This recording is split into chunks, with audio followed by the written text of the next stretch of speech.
What up, guys? My name is Kong, and today I'm gonna be talking about the Alamo, the last Alamos. I believe I watched it on Amazon Prime or Netflix or HBO, one of the three. But that's beside the point, guys. Alamo or the last Alamo is essentially the last Alamo is it's take place during the war between the United States and Mexico, and that's where it take. That's the I guess the confrontation or the issue of the war. And this is what the movie is essentially about, Alamo, and it's about the fight between the United States and the Mexico and how it was overtaken. So let's talk about what I did like about this movie. It really show you, that the Alamo was just a bad place to be because it's one, they didn't have enough men, they didn't have enough firepower. It was just it was a bad military placement. Basically, when you think about it, it's just not a good place to set up a defensive zone. So I like that here. What else did I like? I like the Mexican. No, I wouldn't say Mexican. Yeah, I say the Mexican. They sort of like work for the United States, and they are sort of they speak the language and they understand how the general or his excellency would operate, how he would think, that sort of thing. So I like that a lot. It's just like that the United States don't quite know who they're fighting. They know who they're fighting, but don't quite have the numbers and try to understand where the battle is going. I like that. I like the sort of the bickering between the lieutenant and the commander. I thought that was really interesting. The dynamic, really interesting. I like that part. What else? I like the Mexican army. I thought it was really interesting how there are more. It's a very stark contrast because here you have the Mexican. They're cohesive. They're a team. They operate like a team and they attack like a team. Where the U.S. is more splintered, very broken up. There's a lot of argument. There's a lot of disagreement. You could tell there's a stark difference between there. One is united and the other is not. So, and then I like that. It's you see the difference here. And what else did I like? I like the ending. I shouldn't say I like the ending because of this war. It's bad things happen, people die, and that sort of thing. But I like how the battles is going. It's going for the Mexican side, and then eventually one of the general understood how to flip the stage or flip the reverse on the Mexican because of what happened to Napoleon to Waterloo. I think in Waterloo. So he really decided what he wanted to fight and have the Mexican come.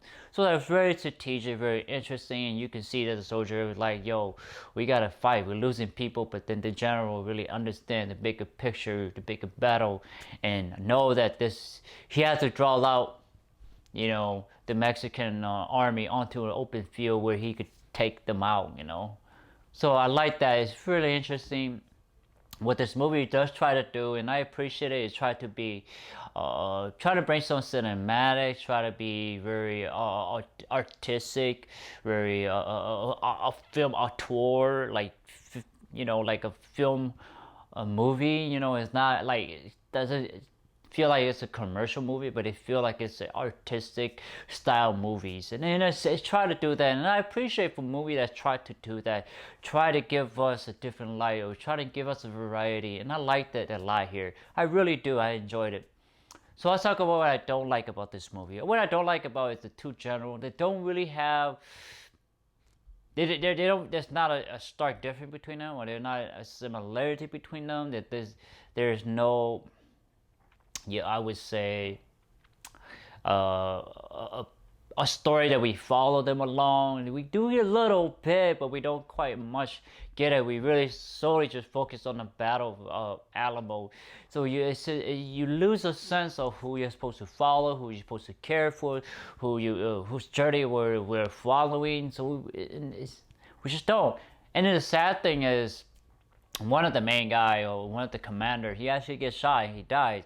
I understand that this happened in real life, in real war, you know, just any war that people die, okay? But maybe in this case, maybe let him sort of survive or receive some injury and go back home to his wife, and so we get a little sense of sort of happiness, but not happiness because he's injured.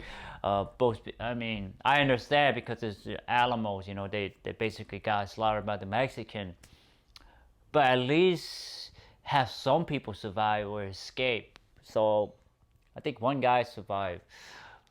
So I just didn't quite like that. It was just like it's somewhat anticlimactic in a way, because you think about it, because the end, it wasn't really quite worth it because everybody else sort of died, and then if the general turned the tide of the war. I understand that's important, but we had no one to really follow. We have nobody to follow. No, it felt like that we don't grow connection to anybody or anywhere, you know, anything in this movie, because we're so left out of the movie. We're third person view. We're watching this going on, and we don't have any attachment to any of the characters or even the Mexican.